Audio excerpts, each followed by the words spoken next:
모든 문은 열려야 합니다. 예를 들면 이렇습니다.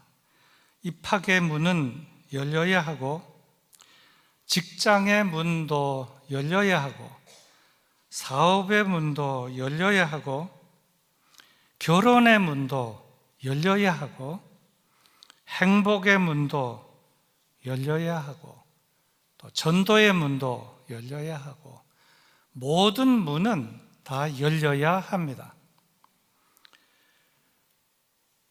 문이 열리지 않으면 들어갈 수가 없습니다.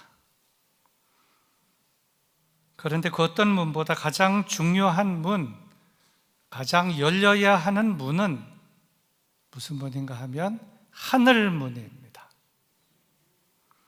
하늘문은 반드시 열려야 합니다. 하늘문이 닫히면 큰일이기 때문입니다. 하늘문이 닫히게 되면 불행하게 됩니다. 모든 인생이 불행하게 됩니다. 암흑시대가 되기 때문입니다. 엘리야 시대에 하늘문이 닫힌 적이 있었습니다. 그 기간도 무려 3년 6개월 동안 하늘의 문이 닫혔습니다. 하늘문이 닫히게 되자 가뭄이 극심하게 되었고, 백성들은 굶주리게 되었습니다. 또 하늘문이 닫히게 되니 뭐가 없어졌는가 하면 계시도, 비전도, 희망도, 생명도 하늘문이 닫히게 되니 다 없게 되고 말았습니다. 그래서 하늘문은 열려야 합니다. 반드시 열려야 합니다. 하늘문이 열려야 하나님이 주신 은혜와 그 축복을 받아 누리며 살게 되기 때문입니다. 사실 문 중에 하늘문이 열리게 되면 결과론적으로는 모든 문이 다 열리게 되는 결과인 줄로 믿습니다. 그러므로 우리는 먼저 하늘문이 열리도록, 생명을 구원하는 전도의 문이 열리도록 간절히 기도를 드려야 할 것입니다. 오늘 두 개의 본문 말씀 중에서 앞에 보면 3절에서는 이렇게 말씀을 합니다. 하나님이 전도할 문을 우리에게 열어주사 그리스도의 비밀을 말하게 하시기를 구하라. 전도할 문을 우리에게 열어주사. 전도의 문이 열려야 영혼 구원이 가능하게 되기 때문에 우리는 지금 이 시기에 전도의 문이 열리도록 집중적으로 기도하고 간절하게 기도를 해야 할 시기인 줄로 믿습니다. 개인 전도의 문이 열리도록, 구역 전도의 문이 열리도록, 또 지역 전도의 문이 열리도록 간절히 기도, 특별히 이번 주간에 해야 할 줄로 믿습니다. 조선시대의 말 대원군은 쇄국 정책을 펴서 외국의 문화를 일체 받아들이지를 않았습니다. 물론 복음도 당연히 받아들이지 않았습니다. 이유는 여러 이유로 나라 문은 열지 말고 걸어 잠궈야 한다고 생각했기 때문이었습니다. 그런데 그런 상황 가운데서도 외국에 있는 교회들이 열심히 기도를 하자 이 조선 땅, 한국 땅의 문은 조금씩 열리기 시작했고, 그 좁은 문으로 120여 년 전에 복음이 들어올 수 있게 되었는데, 그래서 그 후 우리나라, 우리 대한민국은 어떻게 되었는가? 가난한 나라에서 부강한 나라로, 원조를 받는 나라에서 원조를 주는 나라로, 복음을 받아들이는 나라에서 복음을 전하는 나라로 완전히 변화하게 되었습니다. 이 모든 것은 다 문이 열리게 되었기 때문인데, 이 일은 문이 열리게 되는 것 다 기도의 역사고 하나님의 은혜와 축복의 역사였는데, 우리가 지금 한 사람 전도주의를 행하는 이 일에 있어서 문이 열리는 것이 참 중요하고, 문이 열리기 위해서는 열심히 기도하는 일이 중요하다는 점을 깊이 깨닫게 되는 것입니다. 그래서 앞에 본문 3, 4절은 이렇게 말씀을 합니다. 우리를 위하여 기도하되 하나님이 전도할 문을 우리에게 열어주사 그리스도의 비밀을 말하게 하시기를 구하라. 그리하면 내가 마땅히 할 말로써 이 비밀을 나타내리라.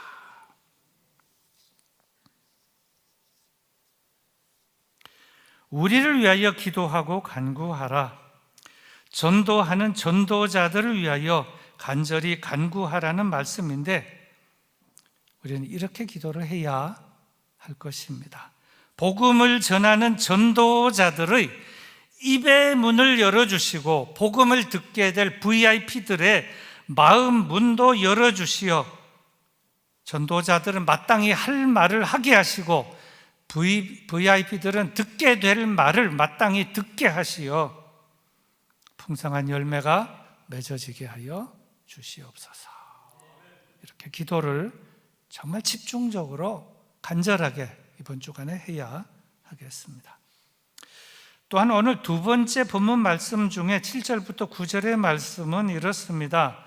인자야 내가 너를 이스라엘 족속의 파수꾼으로 삼음이 이와 같으니라. 그런즉 너는 내 입의 말을 듣고 나를 대신하여 그들에게 경고할지어다. 가령 내가 악인에게 이르기를 악인아 너는 반드시 죽으리라 하였다 하자 내가 그 악인에게 말로 경고하여 그의 길에서 떠나게 하지 아니하면 그 악인은 자기 죄악으로 말미암아 죽으려니와 내가 그의 피를 내 손에서 찾으리라.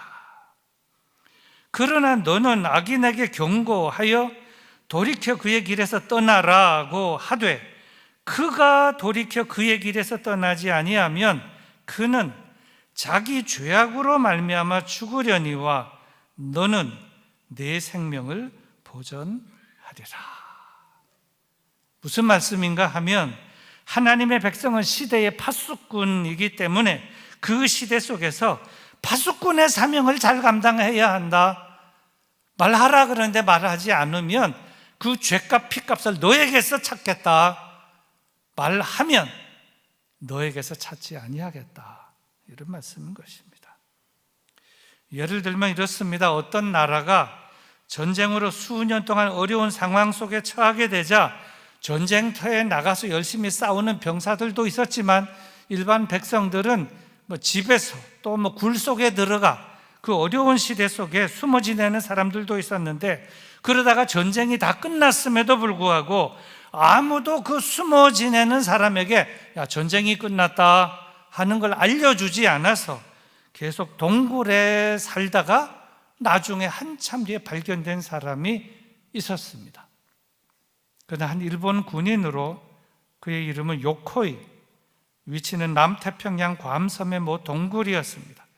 2차 세계대전이 끝났음에도 불구하고 그 상황을 아무도 그에게 알려주지 않아서 그는 전쟁이 끝난 다음 28년 동안 계속 동굴에 지내다가 사람들에게 발견이 되었는데요. 이 사건이 주는 교훈은 말하는 자가 없으면 들을 수가 없고 듣지 못하면 무지할 수밖에 없고 무지하게 되면 고생하다가 결국 죽게 만다는 것으로서 평소에는 말 많은 것이 흠이기 때문에 침묵이 금이지만 꼭 말을 해야 할 때는 반드시 말을 해야만 한다는 귀한 진리를 깨닫게 되는 그런 사건이라고 생각이 됩니다. 자, 그렇다면 그 당시 사람들은 왜 그에게 전쟁이 끝났는데 굴 속에서 나오라, 숨어 지내지 말고 나오라 이러한 사실을 왜 알려주지 않았을까요? 여러분은 어떻게 생각하십니까?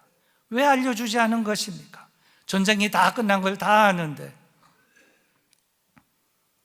가장 보편적인 이유는 아마 이랬을 것이라고 봅니다. 내가 아니라도 누군가가 얘기해 주겠지, 이런 생각 때문에 아무도 말해주지 않아서 전쟁이 끝난 다음 28년 동안이나 동굴에 살다가 나중에 발견되었다는 것인데요. 전도는 이런 생각을 가지고 내가 안 해도 누군가는 하겠지, 이런 생각을 갖고 있어서는 안 된다 하는 것입니다. 다시 오늘 두 번째 본문 말씀 7절부터 9절 말씀을 제가 읽어보겠습니다. 내용이 중요하니까 다시 읽습니다. 인자야, 내가 너를 이스라엘 족속의 파수꾼으로 삼음이 이와 같으니라. 그런즉 너는 내 입의 말을 듣고 나를 대신하여 그들에게 경고할지어다.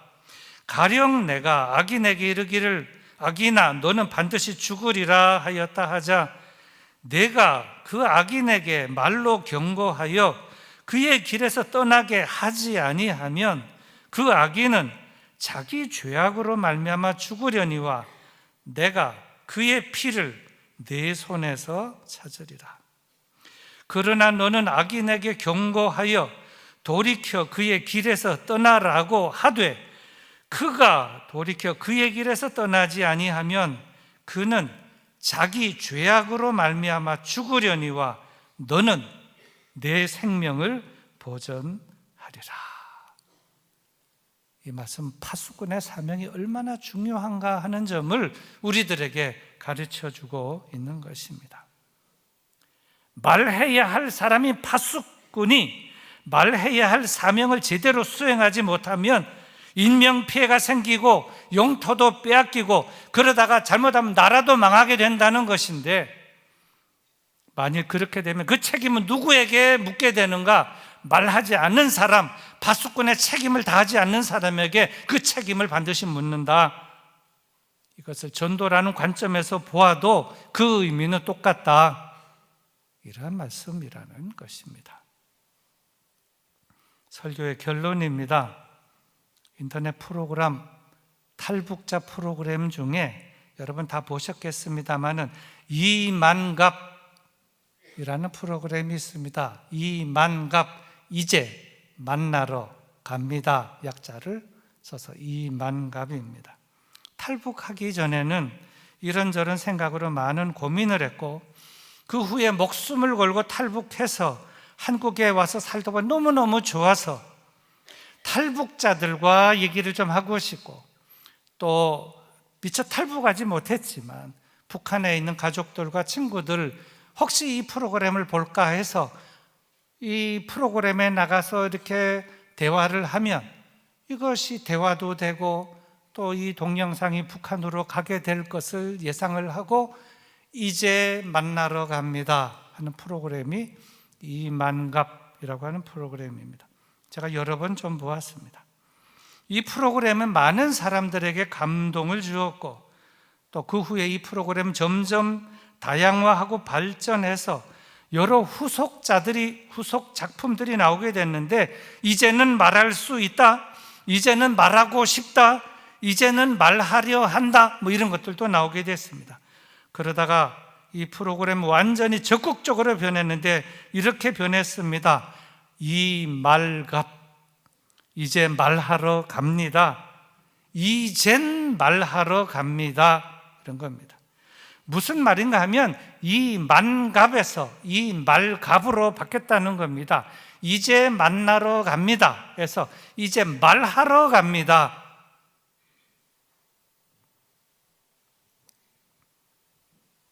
오늘 두 번째 본문 11절의 말씀입니다. 너는 그들에게 말하라. 주 여호와의 말씀이니라. 나의 삶을 두고 맹세하노니 나는 악인이 죽는 것을 기뻐하지 아니하고 악인이 그의 길에서 돌이켜 떠나 사는 것을 기뻐하노라. 이스라엘 족속아 돌이키고 돌이키라. 너희 악한 길에서 떠나라. 어찌 죽고자 하느냐 하셨다 하라. 너는 그들에게 말하라. 가서 만나고 가서 말하라. 그래서 우리는 이 한 주간 이 만갑, 이제 만나러 가야 할 것이고 이 말갑, 이제 말하러 가야 할 것입니다. 너는 그들에게 말하라. 말하려면 먼저 만나야 하고 만난 다음 입을 열어서 말해야 하는데, 그렇게 만나고 말할 때 하나님의 크신 은혜와 역사가 일어나게 될 줄로 믿습니다.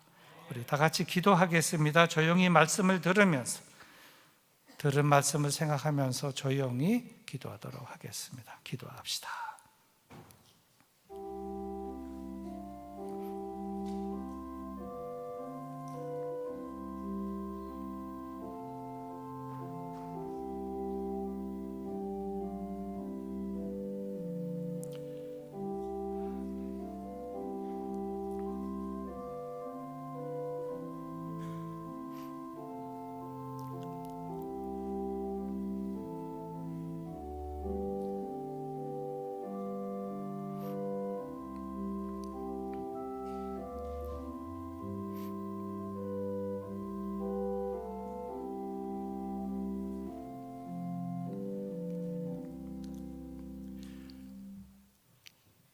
하나님 아버지, 코로나 상황이 점점 완화되어가는 요즘 좋기도 하지만 온 세상은 비상 가운데 처하게 된 것을 토로하며 하나님 앞에 기도합니다.